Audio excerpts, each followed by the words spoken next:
Krishna Krishna Hare Hare Hare Rama Rama Rama Hare. And the battlefield of Kurukshetra. What are they doing on the battlefield of Kurukshetra for, anyways? What's the program?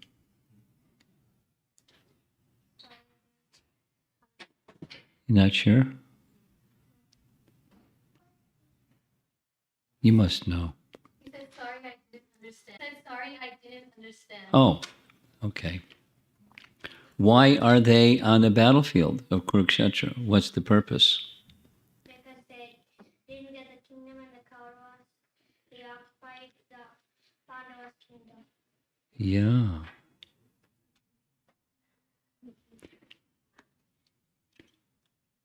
Yesterday evening, we talked about ahimsa, nonviolence. This looks like violence. How do you put together violence and nonviolence and get Bhagavad Gita? I'm asking, do you have an idea? Not sure, huh? A lot of people aren't sure. You're not the only one.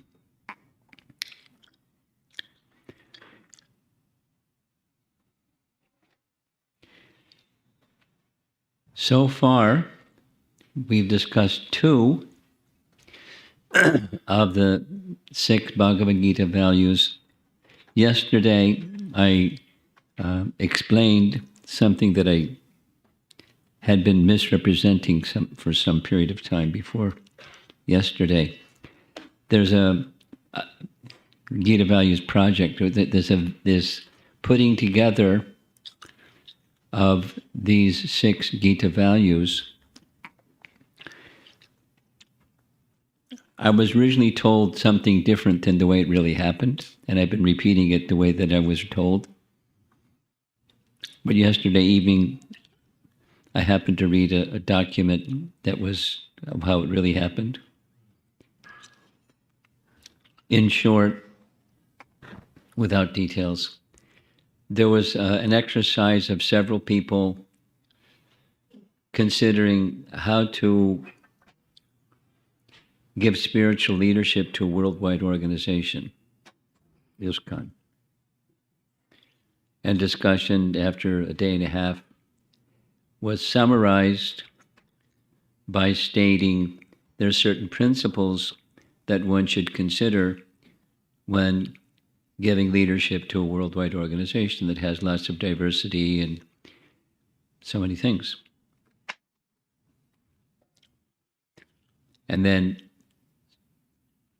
Brajabihari's son stood up and said, these principles that were just stated, this is Gita values.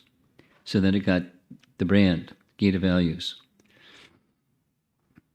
And some back and forth further, it was distilled down to 6 principles or values that should guide an individual, whether you're leading a worldwide organization or you're leading your own life and living in your family and living in the community, and how to live your life, guided by certain values.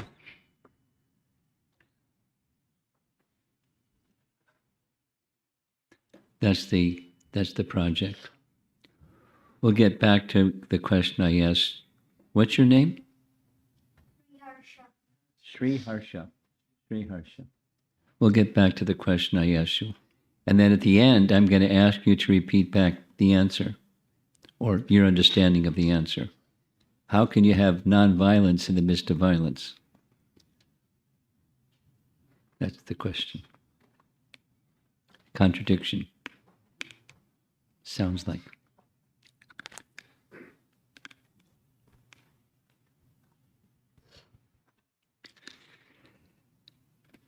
We'll go through the little sequence as we've done for the other ones. Spiritual culture and its values. Spiritual culture can mean all kinds of things to different people. And even for one person, it can mean multiple things. But it's just relying upon something that I just have been immersed in, is the light of the Bhagavad. Prabhupada was using this term spiritual culture profusely, repeatedly, in light of the Bhagavad. So one can say it means Bhagavad Dharma. Spiritual culture is Bhagavad Dharma. Bhagavad Dharma is advancement of spiritual culture. And spiritual knowledge, self-realization, so many other terms can be kind of interchangeably used with spiritual culture. And culture doesn't just mean something external. Culture means internal and external and eternal. How's that? The unchanging realities. Remember this? Some of you didn't see this, so I'll go through it again. You recognize the iceberg. And so there's the tip of an organization, a country, a company, an individual, whatever size and shape the entity is, there's culture of that entity. And as an iceberg has different parts, so culture has different parts. And there's the tip of the iceberg, and then there's the big part of the iceberg that's below the tip of the iceberg. The tip of the iceberg, so to speak, is the visible part. So the culture of life, there's some visible things. The way people dress, the way people speak, the way people conduct themselves, the measurable, observable things that make up culture.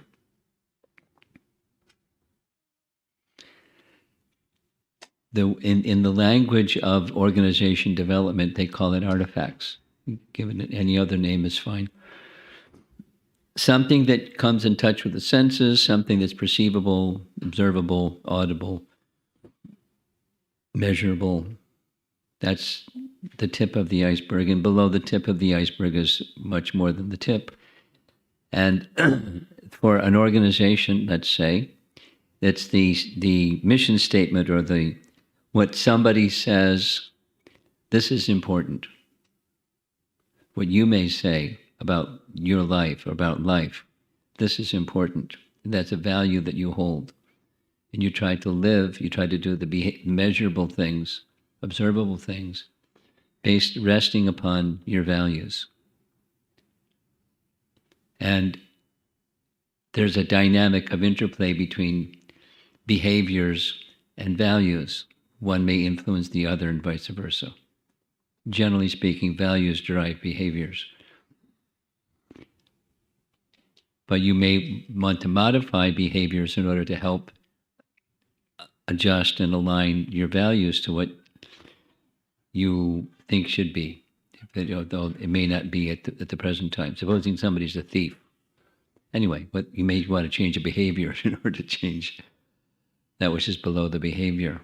And then at the very bottom is assumptions, the unchanging, unchallenged, unchallengeable realities, certainties. In other words, values and behaviors can change, and there's some things that don't change.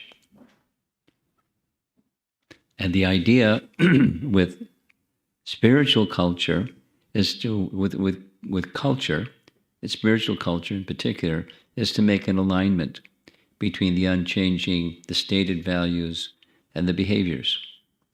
And you may need to go to a chiropractor for every now and then, get some adjustment if things are out of alignment. That's called going to your teachers and finding out, what are my blind spots and what are the things I'm doing wrong and how can I correct that? So that's Gita values is in the center part of the iceberg, but we will also be speaking about the unchanging part, because that's how the Gita values starts. So a couple more slides, just the introduction. There's knowledge and wisdom. I'm doing this much quicker than the other times. It's jnana, and then there's vijnana. One of the ways that Prabhupada uses those two terms, theory and practical application of theory. You're living by what you believe in or what you understand is correct, and you get some realization, or you get knowledge, realized knowledge, as opposed to information type. And then keep doing it, and some wisdom will be yours. So Bhagavad Gita is on that upper part. There's information, but it's beyond just the information part. And when you get beyond the information part, then you have spiritual culture. You have somebody or a group of people, or you have something that lives by its values. And then they can teach by their words and by their life. That's the intention of Gita values. Then the final little image, almost the final little image, is this one, liminal space. One of the first times I made this presentation was in China. And the person who was wanting me to make this presentation said, can you put something in like this? Because many people may be intimidated if they hear something and they're really far away from that something. There's a big gap between where I am today and what you're talking about, these nice values. So it's fine, because for all of us, there's goals that we have or something that we hold to be worthy of us, and we strive for it. And there's a gap between where we are and where we want to be, which is life. And then growth is you go through that open space, and going through that open space can be uncomfortable. Uncomfortable in part because we want to hold on to the familiar. There's a tendency to be conditioned by conditioning. We don't want to let go. Although we see something over there that's attractive and makes sense to us, and our intelligence says yes, and we don't, it's uncomfortable transitioning to where you want to go. That's when you're feeling uncomfortable going from where you are to where you want to be, that's a good sign. Feeling uncomfortable because you're going to where you want to go and you're not there yet. It's like Arjuna says, what about somebody who doesn't make it? Then they're nowhere. They're neither here nor there, like a riven cloud. But the good news is Krishna's there, and he'll help you get to where you want to go. And even if you don't complete where you want to go, you'll pick up from where you left off.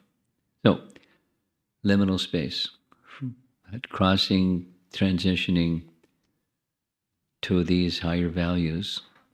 It's anyone that's been around for a while, some of you have been around for a while, you have this experience that as you continue to read Bhagavad Gita, you start to understand its message better.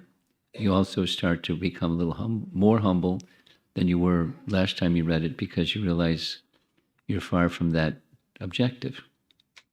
You realize more the anarthas that are the obstacles.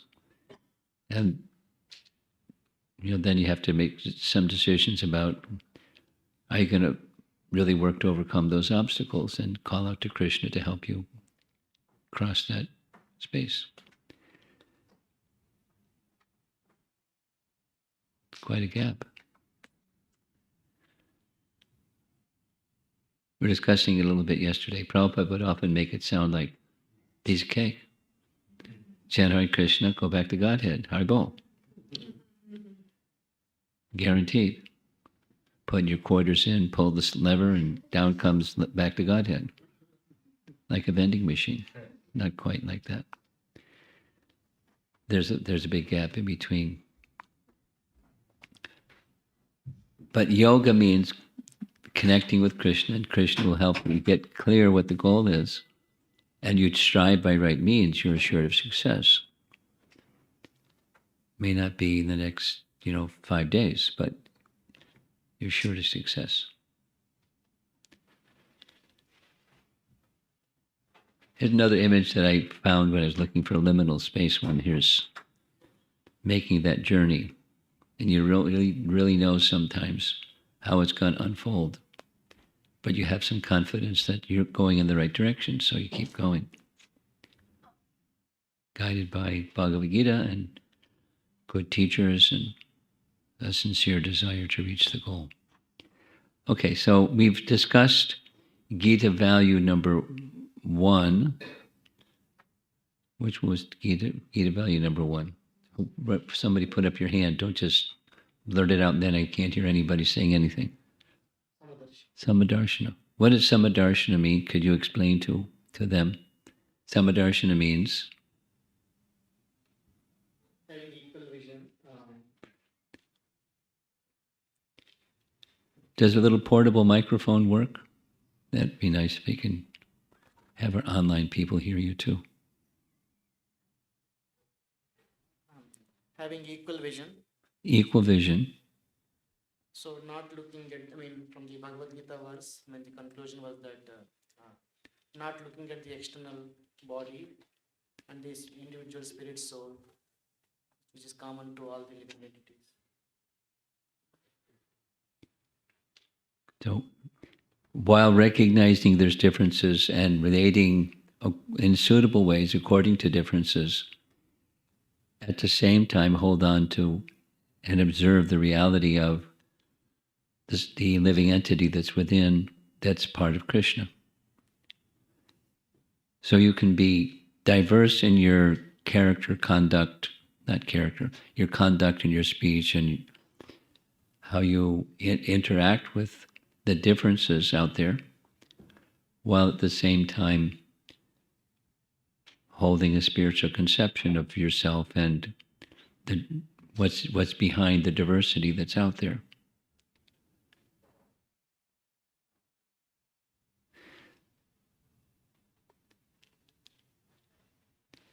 Because I've been spending some time with some immersion in the winter retreat event. By the way, you got to let Sundari Radha know what the topic is you're going to speak about, because it's still a blank space after your name. One of my topics is going to be Chaitanya Mahaprabhu's examining Sanatana Goswami. When Sanatana Goswami comes to visit Jagannath Puri. And one of the scenes when he comes to Jagannath Puri is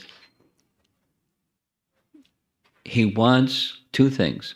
He wants Sanatana Goswami to get the blessings of all the Vaishnavas. Now, Chaitanya Mahaprabhu has already given more than his blessings. He's empowered him. But in addition to the empowerment of the Supreme Person upon Sanatana Goswami, Mahaprabhu, wants Sanatana Goswami to receive the explicit blessings of the Vaishnavas. And so what he does is, when they all come to Puri for Rath Yatra, because when Sanatana Goswami came to Puri, it was way before Rath Yatra. They hadn't come yet. And when they came, every single one of the devotees, he had Sanatana Goswami offer obeisances to them according to their position. So get their blessings and also train him in how to offer respect according to one's position.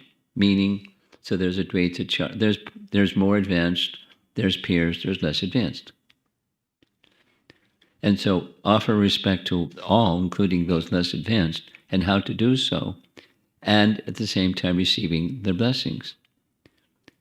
That's spiritual culture.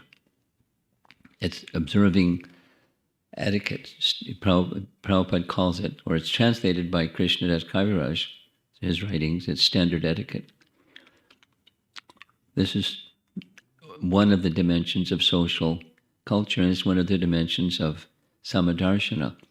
While seeing the spirit soul, we also understand, we don't whitewash or be, insensitive to the differences. So while respecting differences and behaving according to differences, according to culture and standard etiquette, there's the spirit soul that's within. And the Samadarshana means both, but it's the emphasis on seeing the spiritual identity within.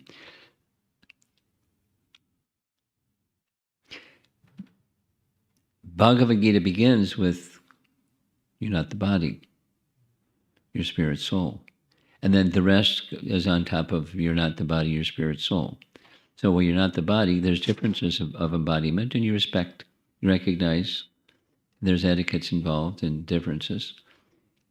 And it's nice to know what those are, because that's part of culture. At the same time, spirit soul, part of Krishna. So it's Samadarshana.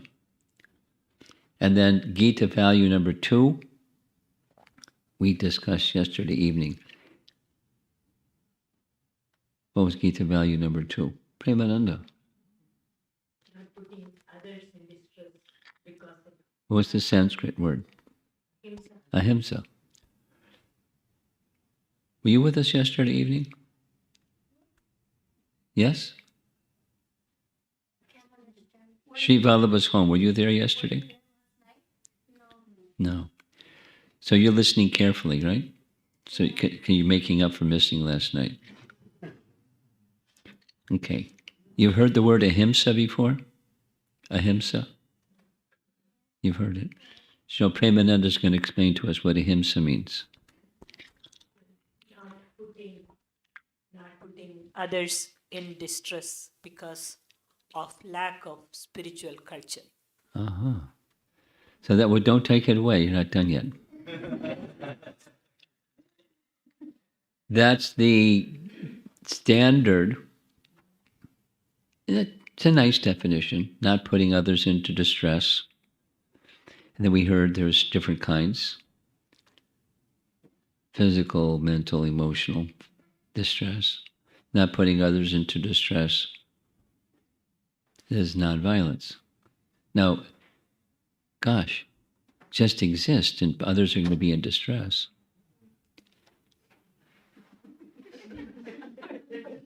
So what are you supposed to do? Go out of existence? That doesn't work. But you aim at that, recognizing you'll be misunderstood even when you're aiming at that. Everyone will raise their hand. How many would say, yes, I've had the experience of going out of my way to do something that was an act of kindness for another person, and they read it just the opposite? We've all had that experience. But the act was ahimsa. The intention was ahimsa. And somehow they got some distress out of it. Somehow. So we discussed that a little bit. The pyramid of needs, Maslow's pyramid of needs, and anyway. Even when you're going out of your way to be ahimsa by your disposition, it'll be misunderstood by some. Guaranteed. So then there's a positive, beyond that negative, there's a positive definition. What was that positive definition? You remember? You don't remember? Who remembers? Here we go. Furthering one's spiritual happiness. Yeah. Contemplating in all circumstances of life, whatever the spectrum of things are, how you can assist another person to connect with who they really are, connect with spiritual culture, connect with their real happiness. And you may not be able to have an answer what to do, but if you're always contemplating in that way, that's the way of life of ahimsa, awakening the Krishna consciousness of another entity just by your existence in relating to others. And we have different capacities to do, but meditating, contemplating like that, that's ahimsa, which is resting upon the spiritual conception. It's all resting upon, the iceberg is resting upon the bottom of the iceberg. So the unchanging reality is for spirit soul. The value, listen, the value,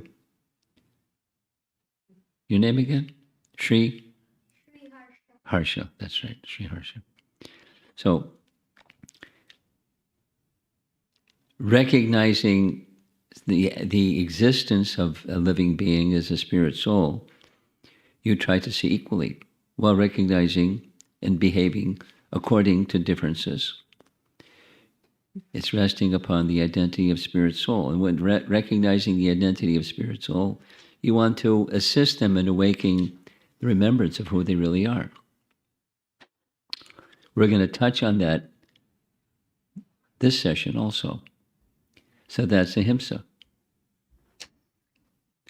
So now, who wants to guess what Gita value number 3 is? What float, because they connect logically and sequentially, not exactly chronologically. Humility, she knows this history. You looked at the Gita values sheet. Humility. Amanitvam. Anybody recognize where this amanitva is found in Bhagavad Gita or Shikshastaka? Chapter 13. Chapter 13. In response to one of Arjun's questions, he had 6 questions. What's knowledge? Amanitvam adambitvam. Humility and pridelessness. Sounds like a quality, doesn't it? And you look at that list of knowledge and its qualities and qualities and qualities and qualities and qualities. So the symptom of knowledge is quality or character. Say it the other way. You may have information, but if you don't have character, you don't have knowledge. You may have information. You can get A's in your exams and be a goofball socially. Just be, not a person of knowledge. But so it starts with humility. It starts with humility, its first value. Here's a Bhagavad Gita quiz question. Bhagavad Gita quiz question. Out of all those, there's 19 in that list. Out of all those 19, one is the source and the others are products of the source. What's the one that's the source of all other features of knowledge? Remember, knowledge is not just information. Knowledge is a quality. Mai chananya yogena bhaktir avyabhicharini. You familiar? Mai chananya, mai cha ananya, mai chananya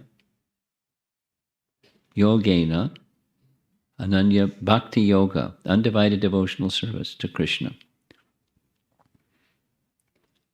Gives rise to all the, that's this wellspring from which all other features of good quality or knowledge arise. And that is resting upon one other qualities, right in the first paragraph of those verses, 8 through 11, 8 through 12, chapter 13. Acharya Upasana. Because without the connection with the spiritual master, undivided devotion to Krishna doesn't happen. Something else will happen, but not that one. And then, voila. Back to Godhead, right? Put your coins in, pull the lever, and down comes back to Godhead. Not quite mechanical like that, but it's sequential. So of those items of knowledge, the very first in the list is amanitvam, amanitva, or amanitvam, adambitvam. It's the same sense in Shikshastaka 3. Chaitanya Mahaprabhu also speaks, doesn't it? About humility. What does he say about humility? Tanadapi sunichena ivasahishnana amanina manadena. Amanina manadena. So same Sanskrit root, I think. Humility. So let's go down the path. What's humility?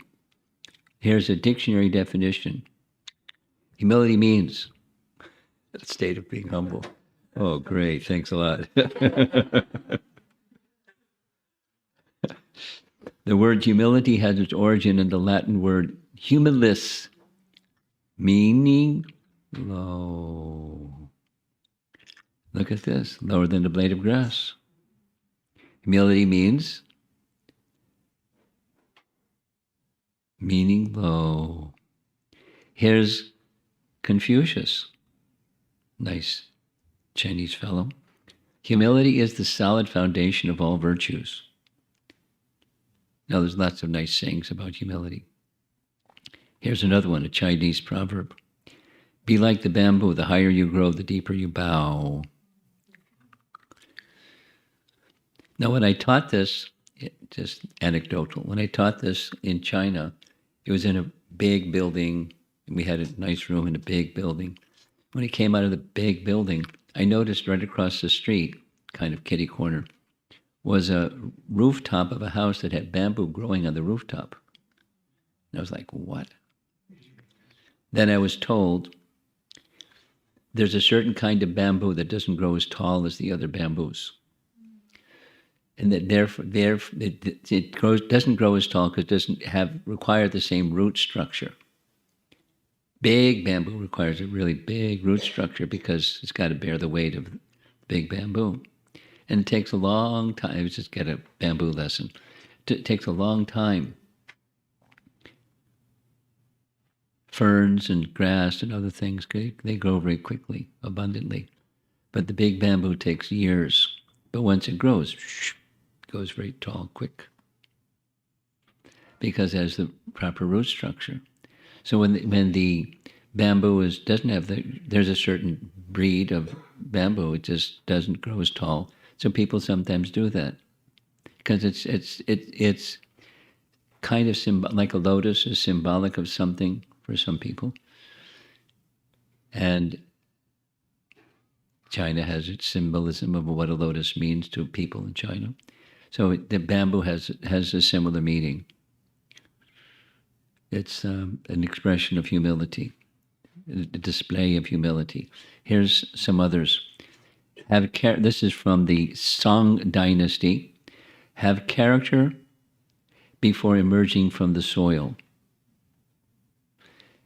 Remain unassuming even after having reached the clouds. Nice. Humility is an expression of, it's a poem glorifying bamboo. Here's another one. Modesty is the foundation of all virtues. Pride is the chief of all evils. From a different dynasty, but same wisdom. So here's what humility isn't. It's not the absence of self-esteem. You feel bad about yourself.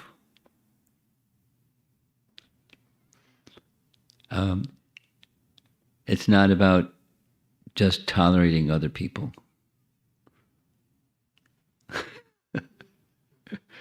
I didn't make this graphic, somebody else did. That sometimes you just tolerate, but it's with a kind of condescension. That's not what humility is. So there are displays of humility that are seething underneath and, being humble on the outside. That's not what humility is. Everybody has their buttons. At a certain point, press the button hard enough and humility changes into rage.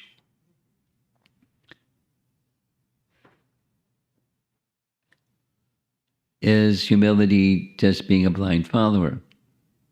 Well, obviously no. Faith is required and following is required, but it's not blind.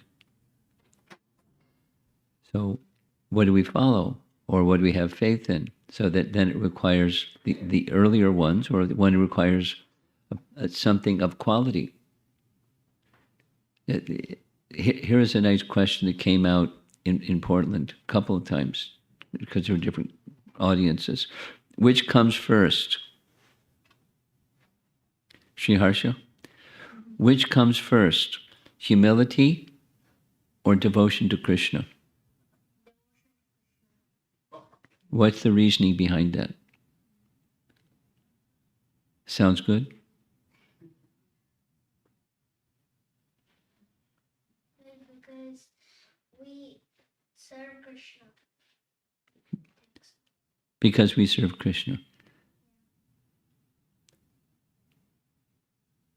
That was a short answer.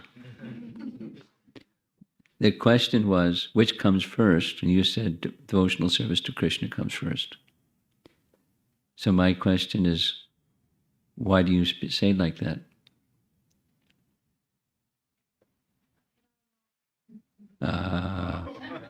You're honest. That means you're humble. Because to say I don't know in front of an audience like this when I'm singling you out like this, you have a very nice quality of humility and honesty. So we said at the beginning, from chapter 13, verses 8 through 12, where there's items of knowledge, those items of knowledge are all actually qualities, and they're all resting on one, which is Sri Harsha, devotional service. Undivided devotional service, not sometimes devotional service. Yeah? But here's another answer. You can flip it around and say the other. Without humility, you're not going to do devotional service. You may make it look like devotional service and, put on tilak and neck beads and say, I'm doing devotional service. And inside, you're thinking something else. Then it's not really devotional service. So one can make an argument for the case that humility is, or that it actually wasn't humility. It was faith. That was the question. Was faith comes first? Faith or devotional service? But to have faith, faith in what? I have faith in me. I'm humble. So faith is a starting point, but faith in what? Humility means looking up to something. To what? So here's a statement from this group of devotees that worked on this Gita values text. Humility in Gita, in the Gita, is a virtue which is seen in behavior, that's the tip of the iceberg, but which rests on the understanding and character, that's the values beneath the tip of the iceberg. So there's an interplay between them. Behavior, and so humility and faith. Humility rests on understanding oneself, same as at the bottom of the iceberg. I'm playing with this iceberg model because they do fit together, and we do want to have alignment. So it's really important to have a clear, and gradually more and more clear understanding of who we really are.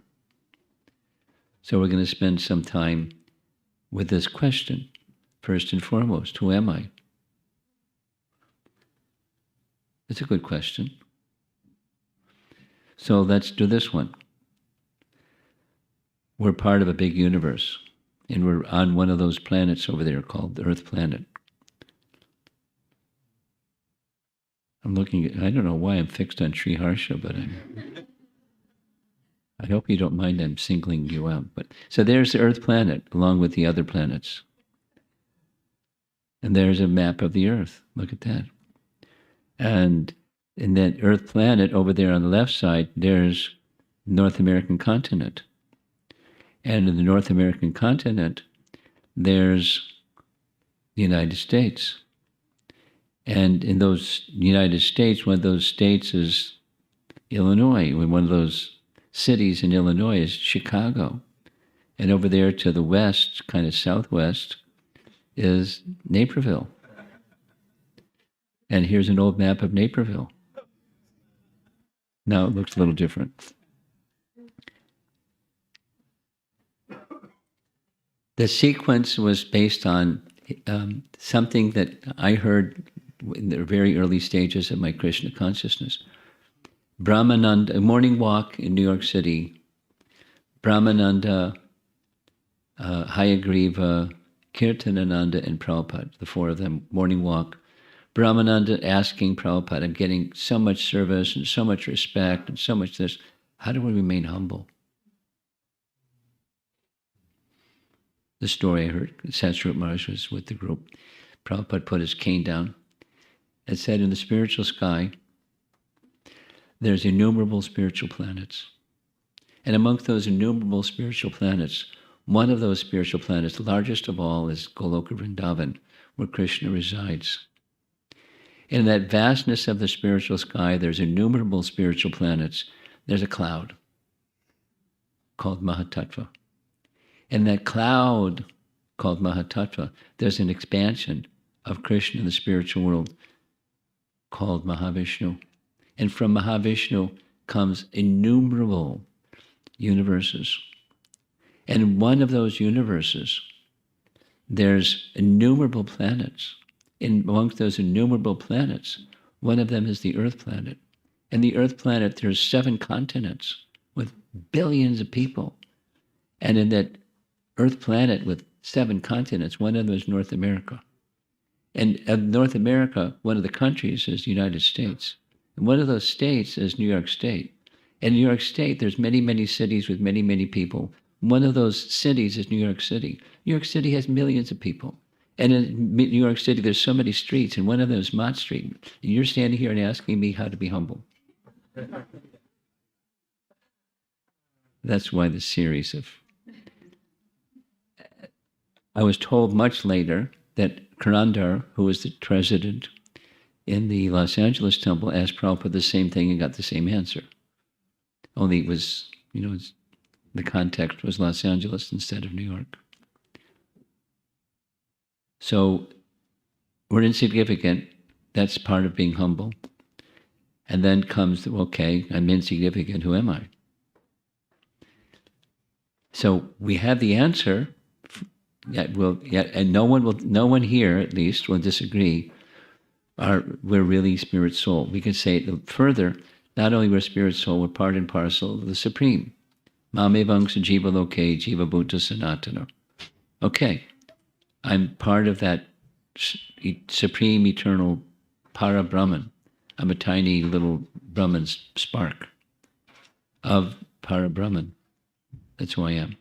And because that's who I am, I'm meant for service to Krishna. Okay, that's the information part. Then comes the acting according to that information. We're being asked to move forward because we have some guests. So if you're in the back, make yourself uncomfortable. Come forward so that people in the back can be comfortable.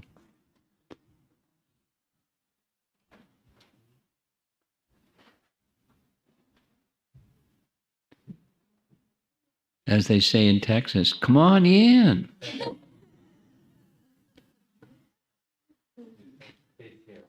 Come on in. You got to see the screen up here. You don't have to see the screen, but if you want to see the screen, you got to come in.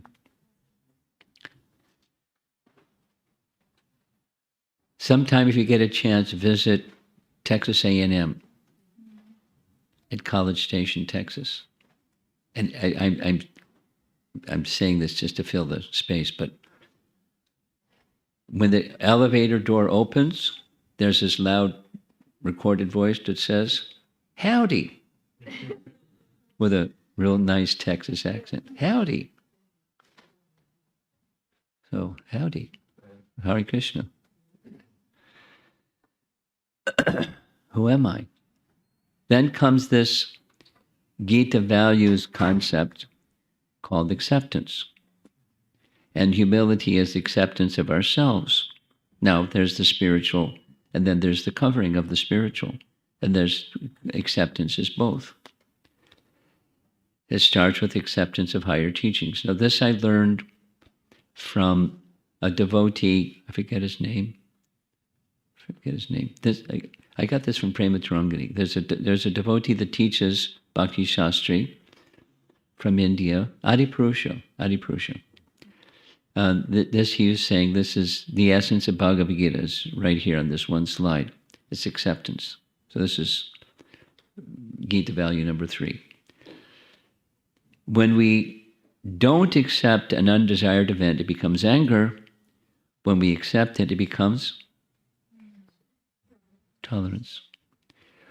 When we don't accept uncertainty, it becomes fear. When we accept it, it becomes adventure. When we don't accept others' bad behavior towards us, it becomes hatred. When we accept it, it becomes forgiveness. There's one more. When we don't accept others' success, it becomes jealousy. When we accept it, it becomes inspiration. And then, don't take the picture yet. There's one more. Acceptance is, go ahead, now you can take a picture. Acceptance is the key to handling life well. Sri Harsha?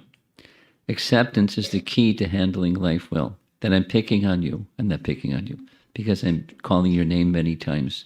You'll remember this exchange. You may not remember all the things that we talked about, but you remember I was showing some affection to you and you were smiling. What's with this sannyasi anyways? Acceptance is the key to handling life well. And acceptance in many, the spiritual and the covering of the spiritual. And that's what our position is. And we want to go to acceptance of Krishna. In the Bhagavad Gita, acceptance is demonstrated by service in the mood of surrender. So that's, surrender requires humility. It also requires, some connection with somebody that's going to teach us what surrender and humility unto Krishna is, or devotional service. But that's acceptance is demonstrated in that way. Acceptance of Bhagavad Gita's message and who we really are. It's nice. It's very simple. Humility is being in our natural state, acting from the spiritual platform, realizing that we are insignificant spirit souls who can make a difference when we embrace the mood of service. Make a difference when we embrace the mood of service means being an instrument of the Supreme. And then we can make a difference. Say it negatively. Don't see your connection in relation to the Supreme and try to make a difference. It doesn't make a difference. It doesn't change things outside of you. To change things outside of you, there's a controller. This goes back to the discussion yesterday about our needs. And if we see my happiness means people outside of me are going to make me happy, and the circumstance, the situation I'm in is going to make me happy, it's a rough ride, Prabhus. Because sometimes, and that's not what real happiness is, even when the configuration seems to line up. Because then it changes. And then it's not happiness anymore, because it wasn't really happiness to begin with. So to connect with reality and to make a difference is to connect with the Supreme. To connect with reality is to connect with the Supreme. To make a difference is to be an instrument of the Supreme. And it's certainly possible. It's an opportunity that's been extended to all of us through the message of Bhagavad Gita and through disciplic succession, etc. So it's a choice, it's an opportunity. And here we go, more about humility. Humility means, this is Prabhupada's words from Bhagavad Gita about humility, chapter 13. Humility means that one should not be anxious to have the satisfaction of being honored by others.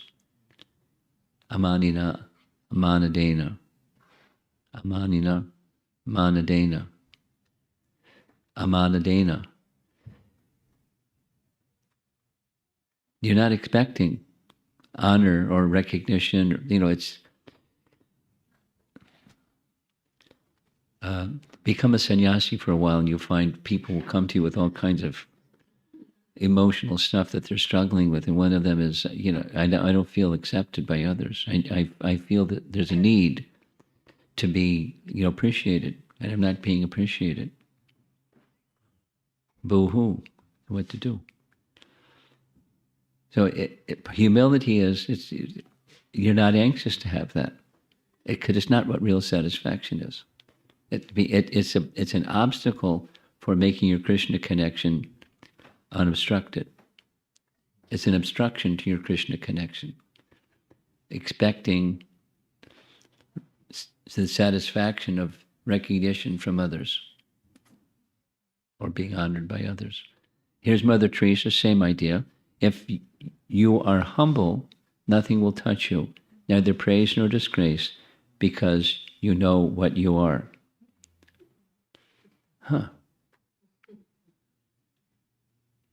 Or in Bhagavad Gita, humility aided Arjuna to understand himself and what he must do in the greater scheme of things.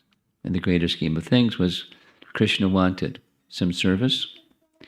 Krishna decided, he informed Arjuna, now we're back to our question, Sri Harsha. Remember violence where there's nonviolence? How are you going to have ahimsa or nonviolence in the middle of a battlefield? And you do what Arjuna did, because nonviolence means you do what Krishna wants. That's the absolute unchanging reality. Absolute unchanging reality. There he is. Krishna's drawing the chariot of Arjuna. Humility is not weakness. It nurtured Arjuna's self-esteem, self-confidence, and courage.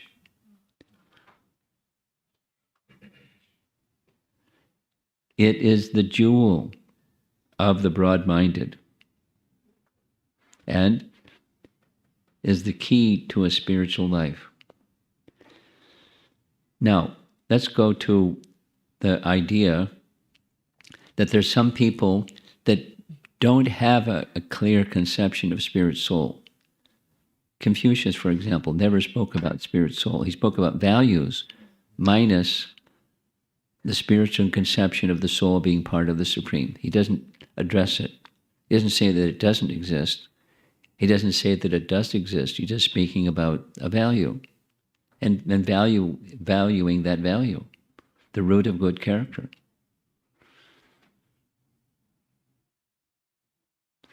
And therefore, in China, where Confucius did what Confucius did, the government is supportive because it's atheistic.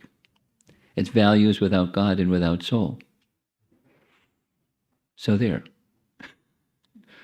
And it's helpful to not just make people docile, help make people virtuous. But virtue doesn't hold, obviously, if it's not grounded in something that's eternal. That's Sat. And to have Sat, they have to have that which is Sat. If the soul is eternal, and the Supreme eternal. So that these values exist outside of Bhagavad Gita is not a surprise, or not outside of a conception of the Supreme Being. It's a value because it's value. It's universal, it's a value. But it doesn't have substance. It doesn't have sustainable existence. It just doesn't work that way.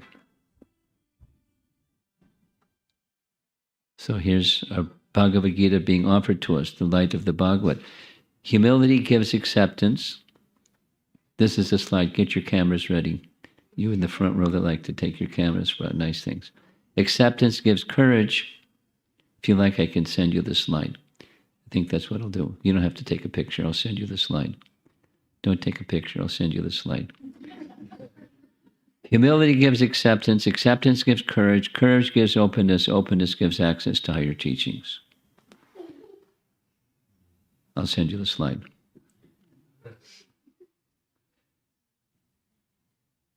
Amrita Kelly, you remind me, yes? Okay. I don't think I'll forget, because I said it 5 times. Openness gives access to higher teachings. To get openness, courage gives openness. How do you get courage? Acceptance gives courage. Supposing you don't have acceptance, humility gives acceptance. That's the starting point. Okay, so here's an application exercise. Now, depending upon the circumstance, and this isn't one of them, it's nice to have role play, because role play helps people integrate, and it's fun, and it's funny, and you learn from the role play. Right, Amara? Yes. So, but I didn't plan it for this gathering, so instead of a role play, it's going to be just to contemplate, and we can maybe discuss this a little bit. We'll do it that way. 3 different responses to praise from some service well done. So praise that's deserving because some service was done that was very nice. And then there are different ways to respond. 1, no. Denial, rejection of praise. That's one response. Another is you become inflated upon hearing you did nice service. And now I feel satisfied at being recognized and appreciated. Sounds like ignorance and passion. And here's deflecting deserved praise by directing that praise to Krishna and Guru for their mercy, quote, to engage an unqualified person such as me in any service, then providing the ability to do something for them. I don't know if this really lends itself to discussion groups. Who has an opinion about this? Should we do it? It seems that people like that, and it helps. Does it work? Yes. I'm getting 1 nod. I'm getting 2 nods. I got 3 nods, so we're going to go for it. So those of you that were with us for these little group discussions, proximate to you, and if really you want to go on the other side of the room, you can do that too, but somebody near you, 2 people, 3 people, even 4 people, but have a little discussion, somebody near you, and discuss these 3 things. These are responses, different responses to praise for some service that you have done that was well done. Clear? On your mark? Get set? Go.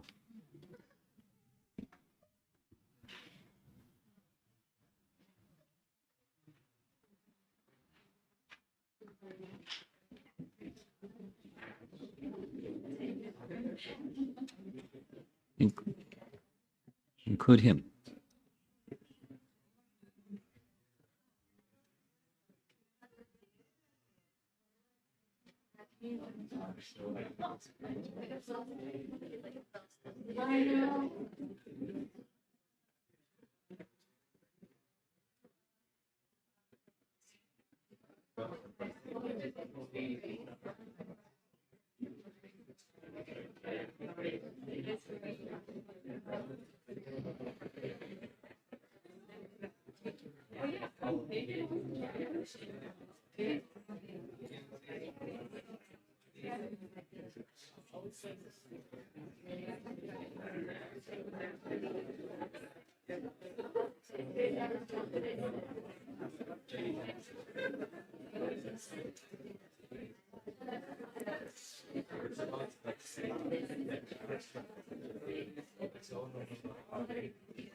One more minute.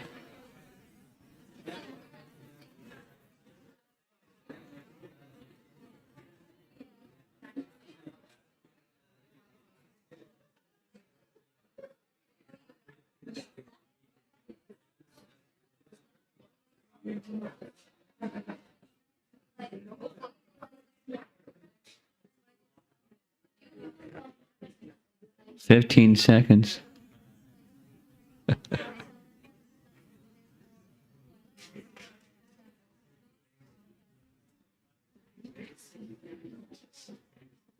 Okay.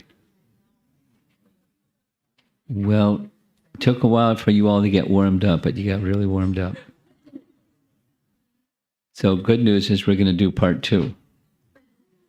So don't go too far away from your little group. Some of you seem to be not participating for some reason. So try to find somebody you can engage in discussion with. This gentleman back here.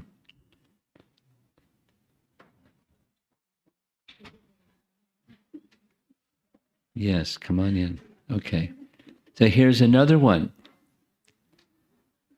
Okay. There's some feedback that's given to a leader regarding some service needing improvement. Okay, everyone's wide alert for this one right now. A leader lacking humility becomes agitated receiving feedback from a subordinate who is advised by a neutral person who they consulted to directly speak their heart. In this disturbed condition, the leader becomes insulting, accusing the underling of insubordination without acknowledging or addressing their own shortcomings. Yay for the underdog. And B, a leader who is humble, receives respectful feedback. There's the other kind of feedback, by the way. Responds to constructive evaluation in a manner that is equally respectful, apologetic, asking for forgiveness, and commits to correct their error.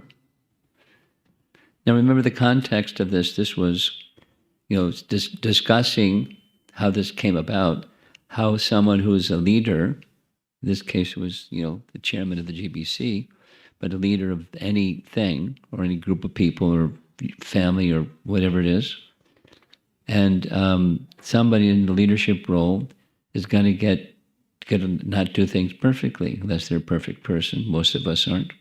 So then feedback is due, but feedback should be given respectfully, because if it's not given respectfully, then it's a breach of etiquette and this leads to a mess. So respectfully given, respectfully received.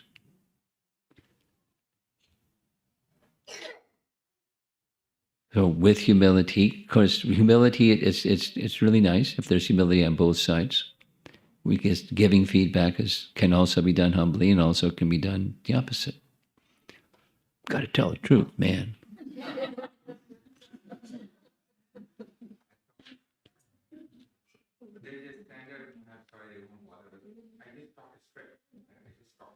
I'll just talk it straight.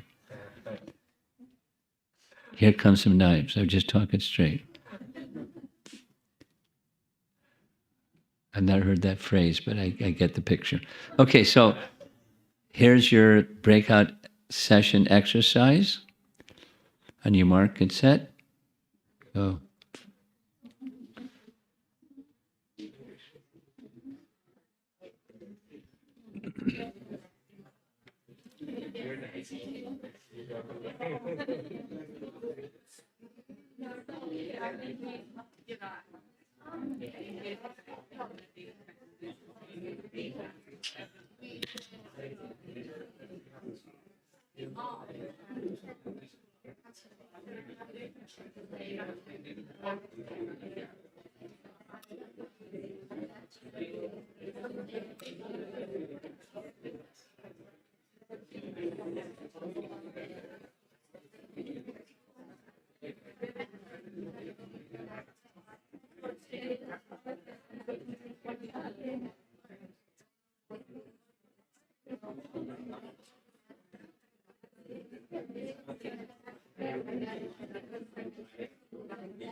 1 minute.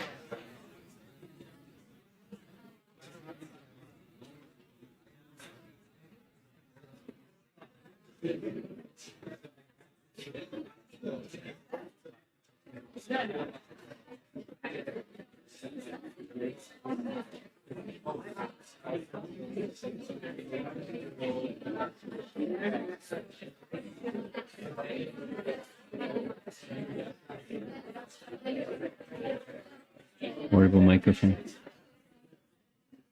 Okay.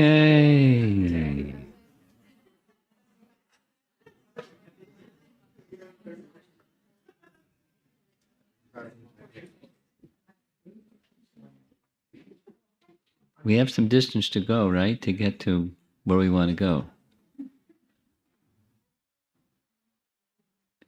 Spiritual culture. So this is in sequence: Samadarshana, Ahimsa, Amanitva, humility. Who would like to have some discussion on our topic, Gita values. Any one of these first three or whatever you'd like to discuss. Yes, Hare Krishna Guru Maharaj. So I was thinking that we have a little portable microphone. You were thinking? questions, Guru Maharaj. So I was thinking when you just said this last statement that this is why this is coming as at a third place. I think I mean, as per my understanding, I'm realizing that humility is the first thing to even bring samadarshina or ahimsa. So you can make your own list. It's okay. I just You want can to put it in number understand. one spot. You want to know why these people put it in the one spot when it really shouldn't be the third spot. No, I just want to understand that What's the if I'm logic? missing something, like if my understanding is not right. Your understanding is right. You're always right. But, you know, amanidvam, adamvidvam, it's the first in the list. Without humility. So it's not necessarily a chronological sequence. 1, 2, 3. It's not necessarily chronological sequence. There's, overlap.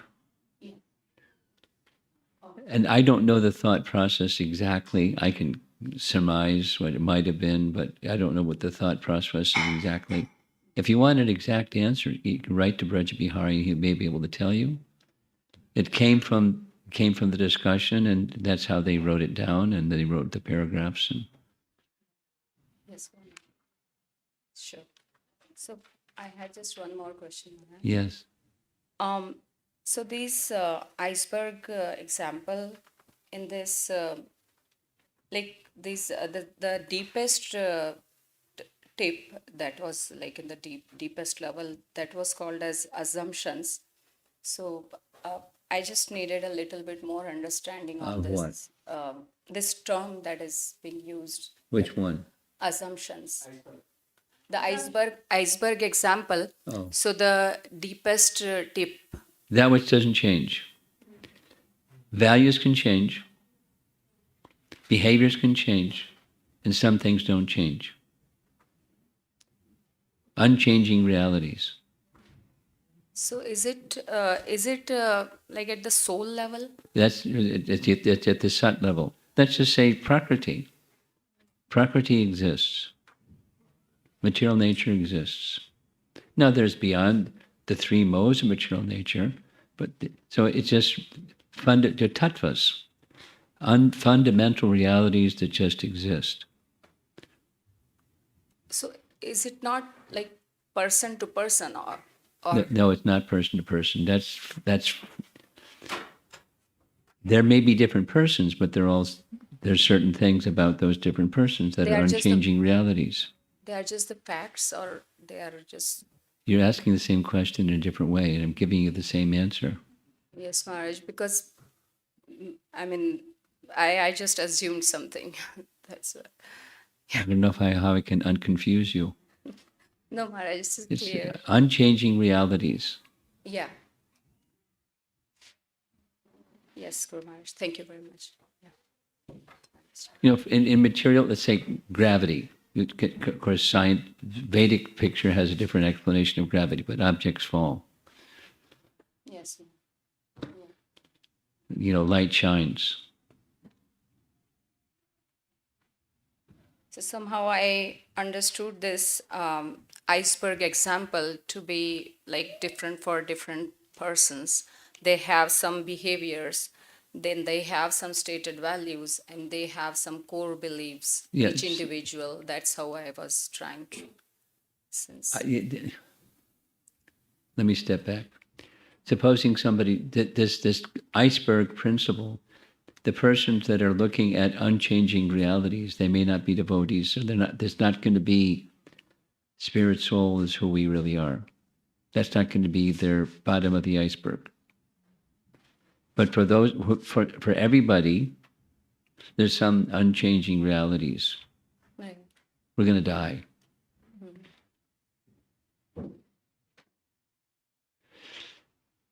I inserted, for us at the very beginning, for in Bhagavad Gita, an unchanging reality is we're spirit soul. Right. Yeah. Yes, Maharaj. I'll try to understand it through that perspective now. Okay, you can look at the model, the iceberg model, from a non-devotee perspective, a non-Bhagavad Gita perspective. Within culture, there's some unchanging realities. Yeah. Yes. No, in the mature world, that everything is changing. Yeah. What's where there's a mountain today, there may not have been a mountain some time ago. Yeah.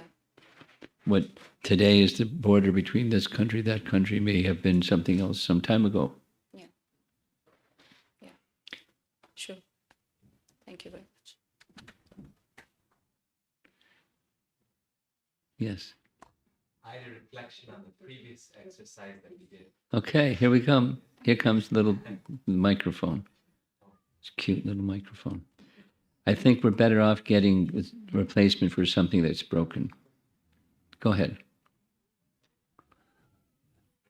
You had mentioned we had the options for the 3 ways to respond to praise, and it was such a nice exercise because in my own small experience, I've observed, well, if someone comes and appreciates you, and if I just ignore it, then they feel empty. They feel like, I was offering you appreciation. And You're lacking in culture, sir. Yes. And even though the response is with humility, it's almost denying their Existence. appreciation. Yes. Their existence. Their existence, yes. And the third one, obviously the second one, if you say yes, then they're like, oh, you're full of it. But the third one, responding with gratitude, is so nice because it's saying, yes, that was nice, but this was not me. This was the gifts of my teachers. It was the gift of the Lord that was helping me doing this. Yeah. I because I've been spending so much time on this pastime with Chaitanya Mahaprabhu testing Sanatana Goswami, and what he does with Sanatana Goswami, it just completely amazes Haridas Thakur. And he says to the Supreme Lord, we can't understand you. You have to tell us. Otherwise, we can't understand your intentions.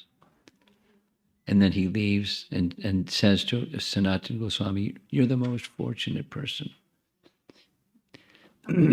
Because whatever the Lord wants, it's going to happen because he's going to make it happen because he wants it. And he can make anyone do something he wants someone to do. But he selected you to act through, to do something he wants.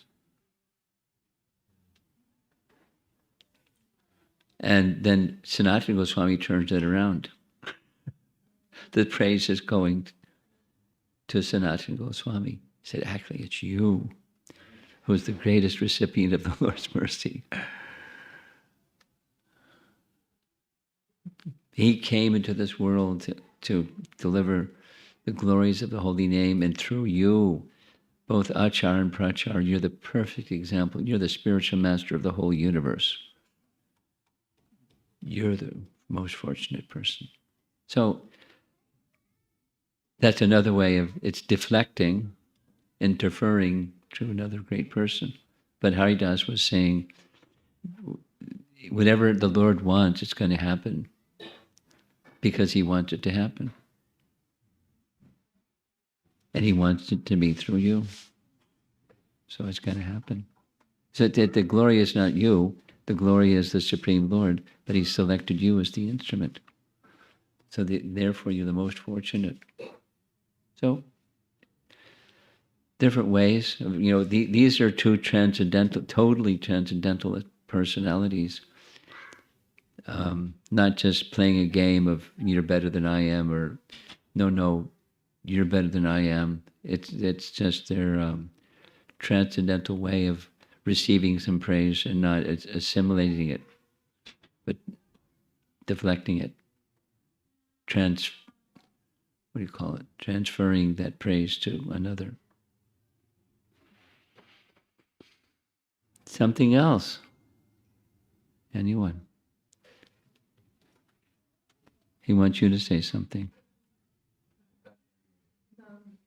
Okay. She's camera shy.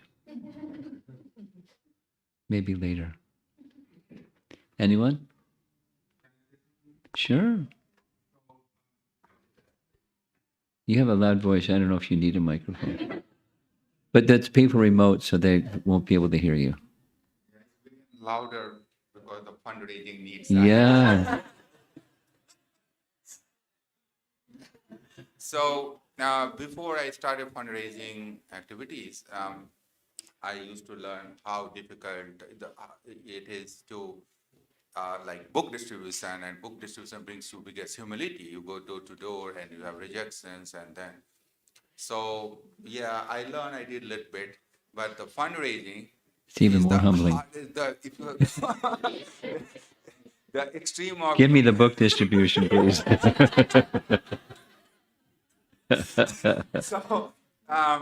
so even the congregation members and devotees also don't see in my eyes, like now this time he will ask that, and he will remind me.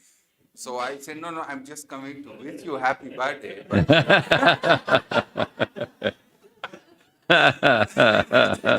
and many times it's genuinely I want to wish, but they really want to check. But and then now on a serious note, it is sometimes very easy to Be an get instrument, Prabhu. Be an instrument. easy Make to Krishna empower you.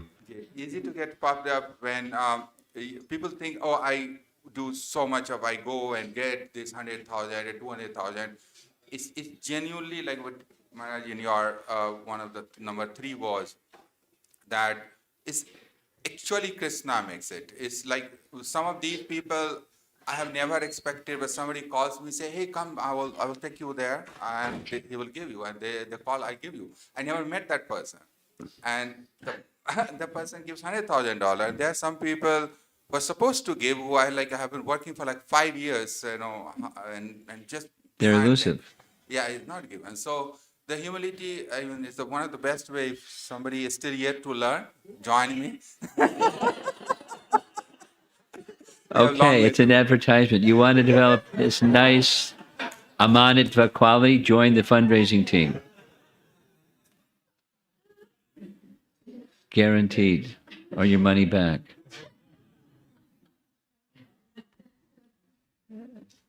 Anything else? Okay. Last chance. Mataji, he wanted you to say something. Here we go. She's going to agree. Okay.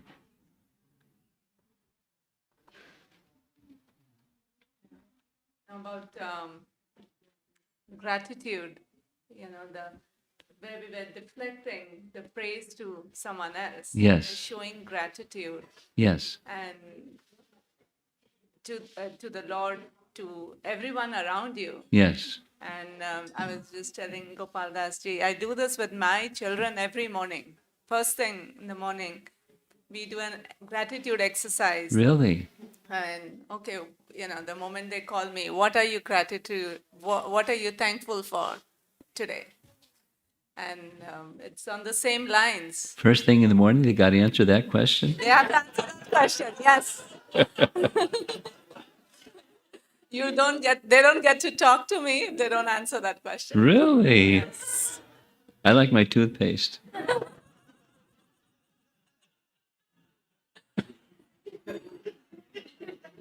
Is that simple? Okay. Does it work? It does. It does. It starts to grow. It's not just mechanical and Yes. social. It becomes... It gets them thinking. And I think the end goal of this gratitude exercise is peace of mind, thankfulness, contentment. and satisfaction. Should we have to sign up and be your child? You can sign up and be part of his fundraising team. Yes.